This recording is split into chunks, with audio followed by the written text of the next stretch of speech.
Hello बच्चों, कैसे हो आप। हर घर पाठशाला में आपका स्वागत है। उपचारात्मक शिक्षण कक्षा 8वीं, विषय हिंदी। तो आओ बच्चों, आज भाववाचक संज्ञा लेते हैं। तो संज्ञा की परिभाषा आप जान चुके हैं। तो संज्ञा का ही भेद है भाववाचक संज्ञा। तो कई बार परीक्षा में हमें आता है कि निम्नलिखित शब्दों की भाववाचक संज्ञाएं बनाइए, या फिर हमें कुछ शब्द दिए होते हैं, उनमें से हमें भाववाचक संज्ञा छांटनी होती है। तो हम आज पहले परिभाषा जानते हैं कि भाववाचक संज्ञा होती क्या है। तो बच्चों देखते हैं इसकी परिभाषा क्या है। जो शब्द किसी चीज या पदार्थ की दशा, अवस्था या भाव का बोध कराते हैं, उन शब्दों को भाववाचक संज्ञा कहते हैं। अब जैसे उदाहरण के लिए क्या क्या शब्द हैं। मिठास है, सुंदरता, वीरता, चतुरता। तो ये शब्द बच्चों भाववाचक संज्ञाएं हैं। और भाववाचक संज्ञाएं किन किन से बनती है। जातिवाचक संज्ञा से, या फिर विशेषण से, क्रिया से, अव्यय से। तो ये अलग अलग आज हम अभ्यास करेंगे कि भाववाचक संज्ञा का निर्माण हम कैसे कर सकते हैं। तो आज हमारा यही विषय रहेगा, आज का भाववाचक संज्ञा का निर्माण। तो आपको अच्छे से समझ आ जाएगा कि कैसे हम भाववाचक संज्ञा बना सकते हैं, और परीक्षा में फिर हमें कोई भी गलती रहने की संभावना नहीं रहेगी। तो बच्चों आपने अच्छे से इसको समझना है। तो सबसे पहले जातिवाचक संज्ञा से भाववाचक संज्ञा कैसे बनती है। तो जातिवाचक संज्ञा बच्चों सज्जन से बनती है, सज्जनता। मानव से बनती है, मानवता। अमर से अमरता। बच्चा से बचपन, और मित्र से मित्रता। तो ये जातिवाचक संज्ञा से हमने भाववाचक संज्ञा का निर्माण किया।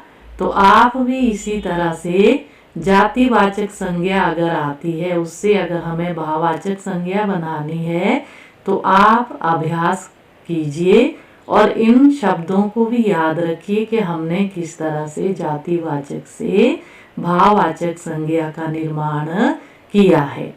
अब आगे बनाते हैं बच्चों सर्वनाम से। सर्वनाम हम पढ़ चुके हैं।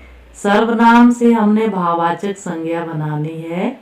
जैसे अपना से अपनापन, पराया परायापन, निज निजत्व, मम ममता या ममत्व भी बनता है, स्व स्वत्व।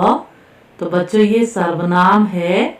सर्वनाम से भाववाचक संज्ञा कैसे बनती है ये भी हमने आज जान लिया है। तो सर्वनाम आपको पता है, हमने पढ़े थे कि सर्वनाम सीमित होते हैं। तो कुछ सर्वनाम से हमने भाववाचक संज्ञा का यहाँ निर्माण किया। तो आपको ये जरूर समझ आया होगा।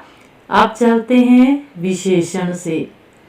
विशेषण से भाववाचक संज्ञाएं बनाते हैं। मधुर मधुरता, निपुण निपुणता, खट्टा खट्टास, सुंदर सुंदरता, चतुर चतुरता।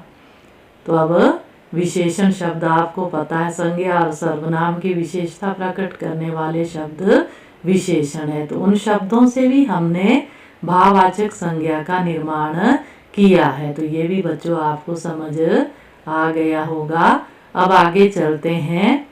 आगे है क्रिया से।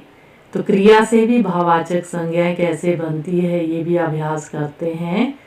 क्रिया है जैसे हंसना, हंसी, पढ़ना, पढ़ाई, हारना, हार, चुनना, चुनाव, खोजना, खोज। तो क्रिया के बारे में आप पढ़ चुके हैं कि जिस शब्द से काम करने का पता चले उसे क्रिया कहते हैं।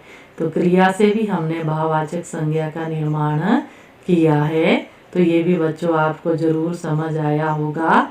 अब आपको भाववाचक संज्ञाएं बनाने में कोई दिक्कत नहीं आएगी। अब बनाते हैं बच्चों अव्यय से। अव्यय से भाववाचक संज्ञाएं कैसे बनती है, जैसे ऊपर, ऊपरी, निकट, निकटता, मना, मनाही। मना मतलब इनकार जब हम किसी को करते हैं तो वह भी अव्यय है।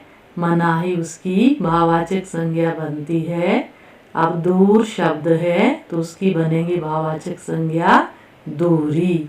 तो बच्चों आज हमने भाववाचक संज्ञा का निर्माण अलग अलग तरीके से समझा, तो आपको जरूर समझ आया होगा। तो गृह कार्यों के रूप में बच्चों कुछ शब्द दिए गए हैं।